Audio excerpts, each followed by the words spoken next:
Sa isang tahimik na eskinita, may batang lalaki na ang pangalan ay Rion. Araw-araw, siyang naglalaro sa tabi ng lumang basurahan, kung saan madalas siyang maghanap ng kung ano-anong bagay na pwede niyang ayusin.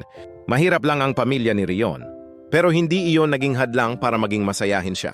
Isang hapon, habang mahina ang sikat ng araw at sinasayaw ng hangin ang mga plastik sa tambak, may nakita siyang kakaiba, isang laruan. Hindi basta laruan, kundi isang robot na kahit gasgas, buo pa rin. May sira ang isang braso, pero sa mata ni Rion, perpekto ito. Pinunasan niya iyon gamit ang laylayan ng damit niya, sabay na pangiti. Sa wakas, may laruan na rin ako, bulong niya. Araw-araw mula noon, daladala niya ang robot. Kapag pauwi na siya, hawak-hawak niya ito na para bang kayamanan. Sa gabi, nasa tabi niya ito habang natutulog.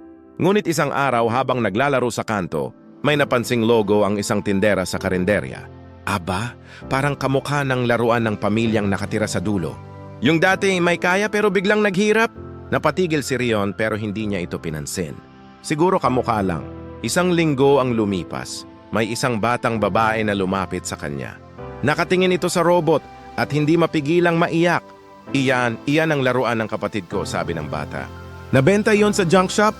Kasi wala na kaming pangulam noon. Nanlumo si Rion. Hindi niya alam kung ano ang sasabihin. Unti-unting gumaan ang pagkakahawak niya sa robot. Kinuha mo ba? Tanong ng bata. Umiling si Rion. Hindi. Nakita ko lang sa basura. Tahimik ang mundo sa pagitan nila. Ang robot ay basa ng luha ng batang babae at ang puso ni Rion ay kabadong kumakabog. Gusto mo bang bumalik ito sa inyo? Tanong niya, halos pabulong. Nagulat ang bata. Pwede?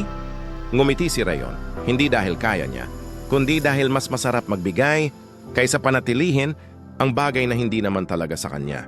Inabot niya ang robot. Mas kailangan niyo yan kaysa sa akin. Niyakap siya ng bata, mahigpit, puno ng pasasalamat, at umuwi si Rion na walang laruan, pero may dalang aral na mas mabigat kaysa anumang robot. Minsan, ang kayamanang natatagpuan natin ay hindi para panatilihin, kundi para ibalik sa mga pusong mas nangangailangan. Moral na aral, ang tunay na kabutihan ay hindi nasusukat sa dami ng pag-aari, kundi sa kakayahang magpakumbaba at magbigay, kahit alam mong kaunti lamang ang mayroon ka.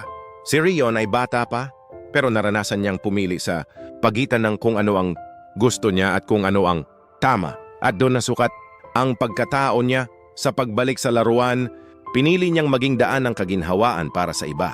Sa buhay, may mga bagay na dumarating sa atin na para bang biyaya. Ngunit hindi lahat ng nahuhulog sa ating mga kamay ay nakalaan para manatili. Minsan tayo si ginagawang tagapag-ingat lamang ng Panginoon para maibalik ang pag-asa sa iba. Ito ang paalala sa atin ng Biblia.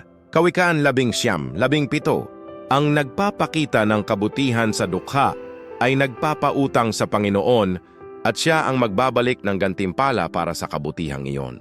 Sa bawat maliit na kabutihang ginagawa natin, may malaking biyayang naghihintay. Kasi sa mata ng Diyos, walang mabuting gawa ang nasasayang. Gustong makasave sa kanyang binibili? Bumisita sa Smart Save to Shop, ilalagay ko lang ang link sa comment section. Gustuhan mo itong video na ito, maaring mag-like, magkomento, ibahagi, malaking tulong na yun sa aming content creator. At sundan para updated ka sa nilalabas naming video. Forever bless, God bless you. Ingat!